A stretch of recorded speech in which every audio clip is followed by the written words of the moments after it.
عليكم ورحمة الله وبركاته. سبحانك اللهم ربي وبحمدك، سبحانك ربي العظيم. اللهم صل وسلم وبارك على سيدنا محمد. أحبائي الكرام، مربي الأرانب في كل مكان داخل مصر وخارج مصر، يا رب دايما من نجاح لنجاح وتبقوا في أفضل حال إن شاء الله رب العالمين. هكلمك في موضوع مهم جدا في فيديو كل الناس بتتكلم عليه اليومين دول. بس قبل ما أقول لك الفيديو والموضوع بتاعه، عايز حضرتك لو الفيديو عجبك ما تبخلش علينا وتعمل لايك وتشارك الفيديو علشان ننتشر والناس كتير تعرفنا، لان الدل على الخير كفاعله ان شاء الله رب العالمين. يعني برضو ما تنساش ان انت تتفرج على الفيديو للاخر، لان ممكن تكون المعلومة اللي هتفيد حضرتك في اخر الفيديو. ما تستعجلش وتسيب الفيديو بسرعة. النهاردة ان شاء الله اكلمك عن الذكر، يعني عن الذكر لازم توقف في المزرعة، عن الذكر شغلانته ايه في المزرعه. تقول لي ما انا عارف يا عم محمد ان الذكر هو اللي بخصب منه وهو اللي بكسر منه على النتيان. طيب ماشي، ده كلام جميل قوي، بس مش معنى ان انت عارف كده ان تقوم تهمل الذكر. لان الموضوع اللي عايز اكلم حضرتك فيه ان اكتر الناس بتتكلم الايام دي ان عنده الامهات بتبقى رافعه ومحمريه وبترفع لوحدها للذكر وبتطلع فاضيه اكتر من مره. يعني بتطلع مره واثنين وثلاثه يلقح منها، يلقح من الذكر، والام تطلع فاضيه ما تمسكش عش. طيب انا هقول لحضرتك ده من الاسباب. يعني طالما الام رافعه لوحدها وطالما الام هي اللي مشتاقه للذكر ورافعه من نفسها ومحمريه كويس، يبقى الام ما فيش فيها مشاكل، يبقى الام كويس. طيب يبقى المشكله هنا فين؟ في التخصيب عند الذكر، علشان برضو حضرتك تبقى مركز معايا. وانا عملت لك فيديوهات ان الام تبقى ازاي كويسه علشان تمسك، فارجع على القناه وشوف الفيديوهات ديتي وانت هتعرف المفروض ايه اللي يتعامل مع الام علشان تمسك عش. النهارده بكلمك عن الذكر علشان برضه في ناس كتير بتشتكي من الموضوع ده، واحنا مش عايزين نبقى في وادي والناس في وادي ونكلمهم في العلف ونكلمهم في السلالات، وانا عندي سلاله كذا وانا عندي بطاريات كذا، وانا عايز اعلمك وعايز دايما ابقى معاك في المشاكل بتاعتك. ده الهدف من القناه، مش نسوق عليها، نتكلم برضو في كل حاجه. بس يعني لو جيت تبص على القناه بتاعتنا، لو جيت تركز معانا في الفيديوهات هتلاقي كلها ان شاء الله نصايح ومعلومات من واقع خبرتنا. احنا بنتكلم من واقع خبرتنا، ولازم الحاجه دي تبقى حصلت معايا وانا عالجتها فبطلع انقلها لحضرتك علشان اسهل عليك. ده الهدف وربنا اللي عالم يعني. فالنهارده هقول لك ان الذكر، سمعت ناس كده بتتكلم على جروب الواتس وناس كمان مربيين ومحترفين وكويسين جدا وبقالهم فتره في المجال، يقول له انت بتعلف الذكر كتير ليه؟ الذكر كفايه عليه 50 جرام في اليوم بس. ليه؟ علشان ايه كفايه عليه 50 جرام في اليوم؟ علشان الذكر انا عندي ذكر و5 نتيان، ففين عشرتهم، ففين وفين عما بيرجع تاني احط له نتيان، فاديله بس 50 جرام. انا مش عايزه يسمن، والذكر ما بيرضعش والذكر ما بيولدش ومش محتاج العلف ده كله، فانا بديله علف بس 50 جرام علشان اوفر، علشان اكسب من المشروع. طيب وهو الذكر ده ما هو زي النتاية عندك، مش ذات اهميه عندك في المزرعه؟ يعني مش لازم الذكر ده ياكل كويس؟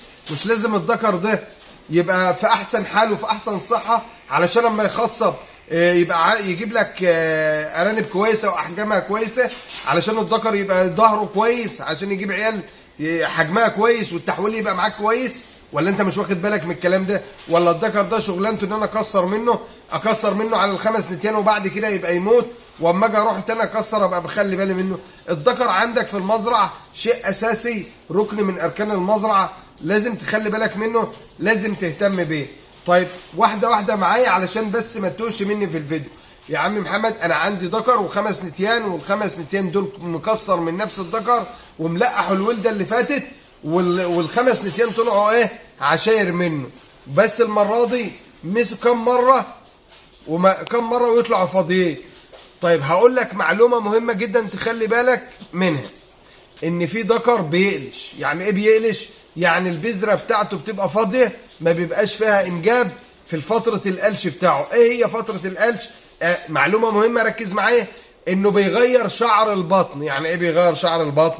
يعني الشعر اللي هو مولود بيه بدأ يغيره، بدأ ينزل من على جسمه ويطلع له شعر جديد. فبينزل بتلاقي نزل شعر كتير كده في العين، وشعر يبدا يتكلفت كده على فخاده ويتلف في بعضه كده ويتعقد في بعضه على الفخدين بتوع الذكر، على الفخدين من هنا يعني دي انتهت بس اوري لحضراتكم يعني يبدا تلاقي هنا كده بسم الله، تبدا تلاقي من هنا الشعر مكلفت كده وبدا يتوسخ واصفر هنا كده، شعر كتير مكلفت كده، تعرف ان الذكر ده بيقلش. دي مرحله القلش بتاعته، مش هيبقى كويس ومش هيديك تاني انتاج مع انك مكسر منه قبل كده، قال لما الشعر ده ينضف خالص والشعر الجديد يطلع هتلاقي الذكر رجع لوضعه وطبيعته ونشاطه وبقى كويس قوي. هتيجي وهو في فتره القلش ده تحط له النتايه تلاقينا مجنبه ما بيطلعش عليها، ما عادش عنده حيويه، ده احنا بنسميه قلش، ان الذكر بيقلش. طيب علشان برضو حضرتك تبقى مركز معايا اهوتي، يبقى رقم واحد ان الذكر ده بيقلش. طيب انا عندي 4 ذكوره وعندي مثلا 15 نتايه ولا حاجه، وبكسر من ال4 ذكوره فيهم واحد زي ما انت بتقول يا عم محمد بيقلش، انما ال3 التانيين كويسين وشعرهم كويس ومفيش فيهم المشكله وبرضو النتيان بتطلع فاضيه. هنا هقول لك بقى ان انت السبب لانك مش مهتم بالذكوره ديتي، انت السبب لانك بتاكل الذكوره ديتي وجبه قليله علشان توفر، لان الذكر انت مش محتاج علف كتير، لا الذكر محتاج ان انت تاكله كويس وتهتم بيه زي ما بتهتم بالام بالظبط، لان لو في اي مرض هتلاقي المشاكل عنده كتير، وهتلاقي في الغالب النتيان بتطلع فاضيه علشان الذكر انت مش مهتم بيه.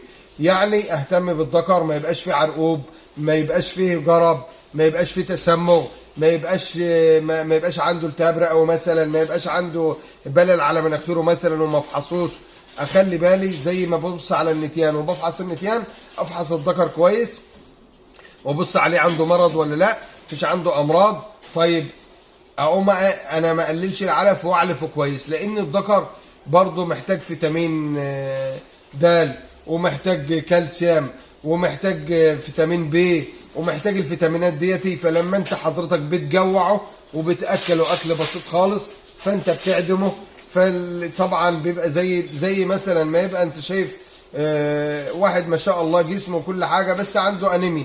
ليه عنده انيميا؟ عشان عنده سوء تغذيه، علشان ما عندوش التغذيه سليمه، علشان دايما بياكل اكل كله ما فيش فيه تغذيه، بياكل نوع واحد مثلا، او يعني اللهم صل على النبي، بياكل علف ضعيف، او هو انت العلف عندك كويس وانت بتديله اكل قليل، فطبعا اللي ما بياكلش مش هيديه.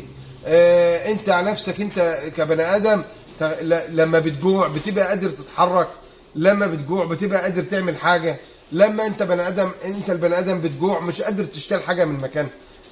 يعني بتبقى انت ولو فضلت جعان اكتر من فتره ومره على مره بيجي لك انيميا برضه بتتبهدل وما بتبقاش قادر تمشي، ولغايه ما بتوصل للناس ان تبقى عايزه نقل دم.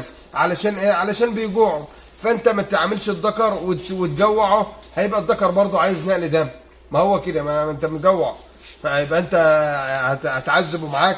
وانت جايب الذكر ده عشان يخصب وتعذبه معاك، ولا جايب الذكر ده عشان مشروع ينجح والدنيا تمشي معاك؟ يبقى انت برضو تحط للذكر الوجبه الكامله، تهتم بالفيتامينات، تهتم ان انت تحط له فيتامينات، وتهتم ان انت تحقنه كالسيوم بعد مثلا كل شهر كده، تحقنه حقنه كالسيوم، كل شهرين 3 مثلا كده تحقنه حقنه فيتامين بي، تجيب له ملط فيتامين وتحقنه.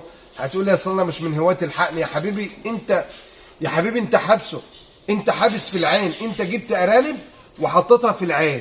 انما لما بتكون الارانب بتجري في الجبل او بتجري في الاراضي او بتجري في كده، ربك سبحانه وتعالى اللي بيراعيها، وبتاكل اعشاب مختلفه وانواع مختلفه، وربك اللي بيراعيها. انما انت يا حبيبي هو ربنا بيراعيها برضه هنا وبايده كل حاجه طبعا ونعم بالله، بس انت سبب من الاسباب اللي بتقدم لها الاكل واللي بتقدم لها، فلازم تهتم عشان مشروعك ينجح. ما تأهملش في الذكر، اهتم بيه علشان برضو اركز معاك الفيديو ما يروحش منك. انت لو ما بتاكلش الذكر الوجبه الكامله بتاعته، انت لو مش مهتم بالذكر، انت لو ما بتنظفش الجيوب التناسليه بتاع الذكر، انت لو ما بتطهرش العضو بتاع الذكر، ما تلومش الا نفسك. بعد ما تعمل الحاجات دي كلها تاكله كويس وتطهره وتخلي بالك منه، لقيته لقيته برضو بيبقى فاضي كده مره واثنين وثلاثه، وبعدين فاضي مره واثنين وثلاثه، يبقى انت ما عندكش مشكله، ما يبقاش المشكله ما هيش من ايدك بقى، وتبدا تدور على حاجه تانية. انما اللي انا سمعته على الجروبات ان ما تاكلش الذكر، ان ما تهتمش بالذكر، يعني تحط له اكل كتير، وده الغلط من ايدك، وانت السبب في الحكايه ديتي، علشان النتيان ما بتعشرش. فدايما اهتم كويس. وهقول لك معلومه كده وهي في اخر الفيديو اهو، علشان اللي ما اتفرجش معايا للاخر ما يعرفش. انا لما باجي القح النتايه عندي من الذكر، بيبقى عندي الذكور متنمره 1 2 3 بعدد الذكوره. لما بنمر لما بكسر من الذكر رقم 1، بكتب في السجل ان الام ديتي مكسوره من الذكر رقم 1، 3 4 نتيان مكسورين من الذكر رقم 1، الاقي ال3 4 نتيان فاضيين، يبقى انا عرفت ان الذكر رقم 1 هو اللي فيه المشكله.